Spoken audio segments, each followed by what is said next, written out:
Here it is, the Tokyo Marui KSG, a revolutionary design dating back only 5 years to 2011 in the real steel world. So it's certainly considered a modern weapon.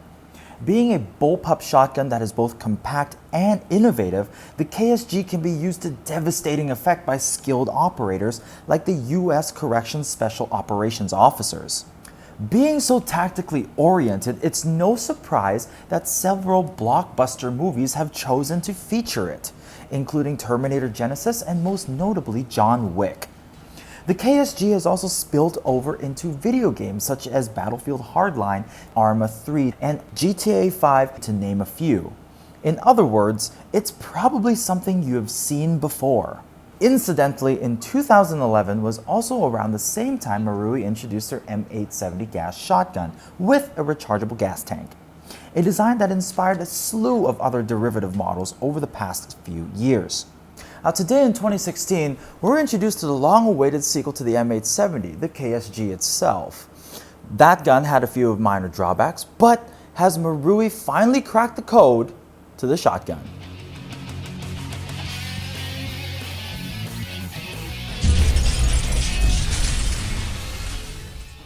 Hey guys, here it is, a gun that's been long in coming, the Tokyo Marui KSG. And as far as shotguns go, it checks all the boxes. It's big, it's beefy, and very simple to operate actually.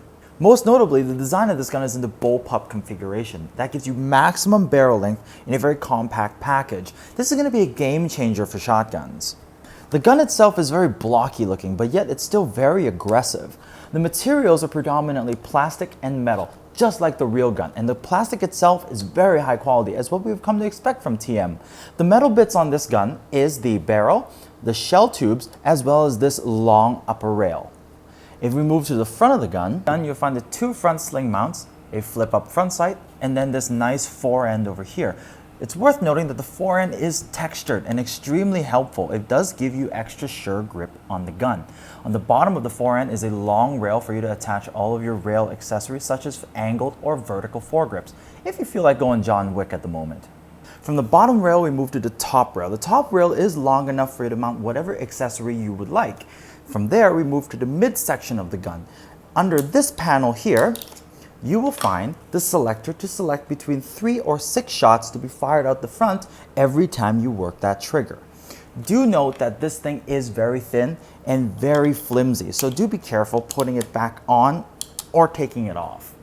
Now's the part where you guys may be asking, oh Mark, where's the hop-up? Sadly to tell you guys, there's no hop-up in this gun, and that may affect the range a little, but I guess we'll see in our range test.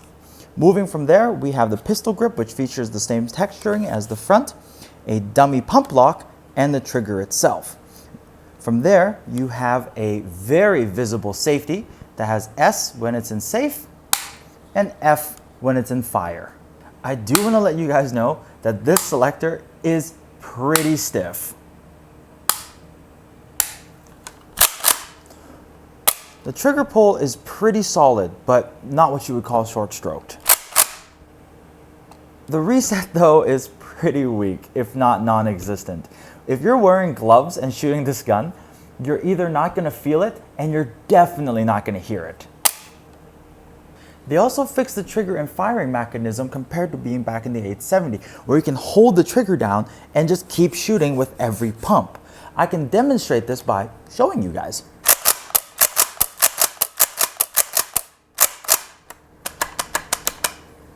See, I cannot cycle the gun or pump it with my trigger held down. I can only do it if I release, fire, cycle, let go, fire. After all that, let's talk about the rear of the gun where all the magic happens. This is where you load your shells, and they take regular Tokyo Marui shells, so if you have a lot of them, you don't have to buy new ones. To load this shotgun, you'll find 2 loading ports right here. The one on the right is the actual one that feeds BBs to the gun itself. After you have shot all 30 rounds, you need to eject the shell and put a new one in there before you can keep firing. Now, the tube on the left actually is a dummy tube, but you can fit 2 rounds in there. Just like the real KSG, it has a selector for you to choose which tube you would like to fire from. And much like the dummy tube, that's only there for decoration. To eject the shells, all you need to do is pull one of the levers here. And they eject extremely fast, right out of the bottom. What I like to do is I like to keep 2 shells in the dummy carrier. So when I'm shooting and I run out of ammo, all I need to do is quickly pull the shell out from the dummy carrier, right into the gun, and I'm ready to shoot again. Now finally, I want to talk about the removable gas tank. But first, I want to remove this shell so I can give you guys a proper size comparison. Here's the tank, and here's the shell for reference. That is an extremely compact gas tank. Now, how do you insert the tank into the stock? All you got to do is remove first the butt pad. How do you do that? You would push down and remove it from the side. Now, the instruction manual does tell you to remove it from the top, but it was very stiff, and I recommend it pushing down and pulling to the side. Then you take your gas tank, fit it, and push it in right away to avoid any kind of gas leakage. Put the pad back on, and away you go. Now, if this is going to be your dedicated primary weapon, I would absolutely recommend you picking up a few more tanks if you want to run this thing all day. I'm sure it could be very easy for you to carry, and they're really not that heavy. So if this is going to be your primary, don't forget to pick up a few extra tanks. The gun shoulders extremely well, and it feels very compact, especially if you run something like with a single point sling. But by far the most satisfying part of this gun is that rack. Listen to it. For a plastic gun, this absolutely by far blows that M870 out of the water. It's fantastic. Now, if you want to John Wick, you need to fire this in synchronization with the rack and your trigger finger, like so. With a little bit of practice, you can definitely rapid fire a lot of shots downrange. Now, the next thing we want to do is the gas efficiency test. So if you follow me over there, we can get onto it. Welcome to the gas efficiency test, and I'm pretty sure you are just as anxious as I am to see how this compact gas tank works and how gas efficient it really is. Now, what I have done, like all gas efficiency tests, I've filled this tank completely full one time, and I have it in the gun right now, and I'm going to take as many shots as possible right in here to see how efficient this tank really is. Now, it's worth noting that I don't need any BBs or any shells in this gun for it to continue shooting and expelling gas in the front. Let's see how many shots it can do.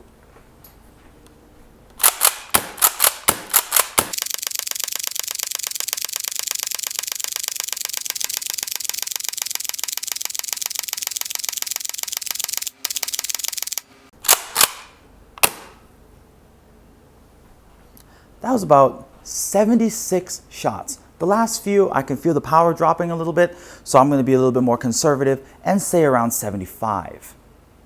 Here again, back at our warehouse, and instead of 30 meters or 98 feet away, I'm standing 5 meters away. And instead of an accuracy test, we're going to see the spread of the KSG.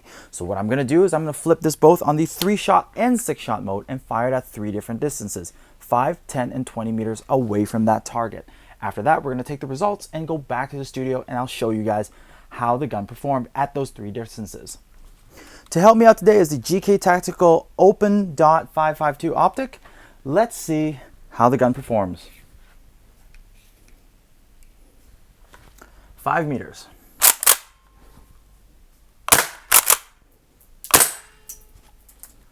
10 meters.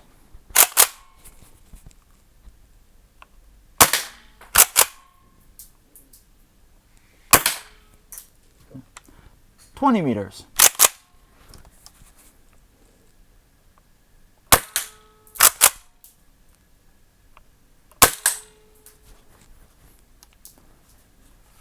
'Now we're going to switch to the 6-shot. 6 shots, 5 meters.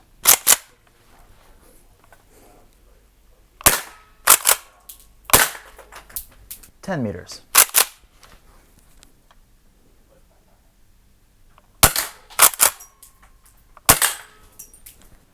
6 shots at 20 meters.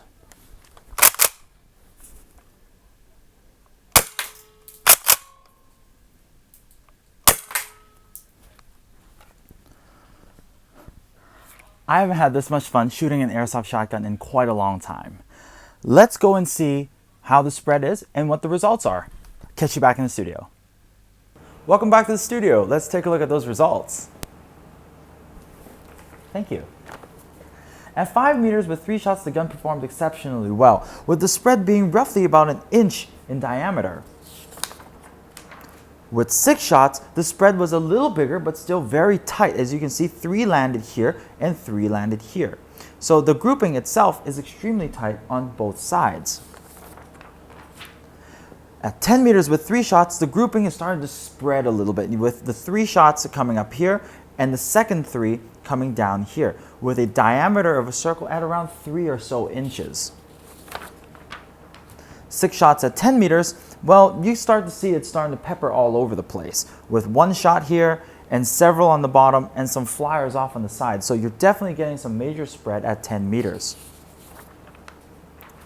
3 shots at 20 meters, it's completely out of the target. Some of them didn't even register a hit. So 20 meters out, a lot of bloom, even for 3 shots.